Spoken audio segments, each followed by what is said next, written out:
搅一搅就做出来的抹茶纹理慕斯，口感丝滑，咸甜交加。捣碎60克奥利奥，加入30克黄油，搅拌均匀。放到6寸模具底部压平，冷藏30分钟。200克软化的奶油奶酪拌匀，加入35克细砂糖拌匀。100克淡奶油打发到酸奶状，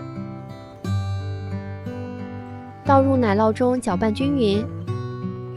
10克温牛奶与8克吉利丁片搅拌，倒入奶酪糊中搅拌过筛。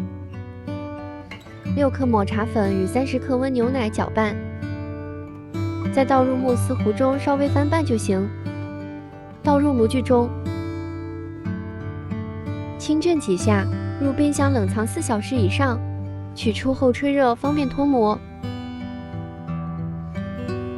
切成自己喜欢的形状，摆上水果装饰，口感丝滑，咸甜交加。喜欢的姐妹赶紧试试吧。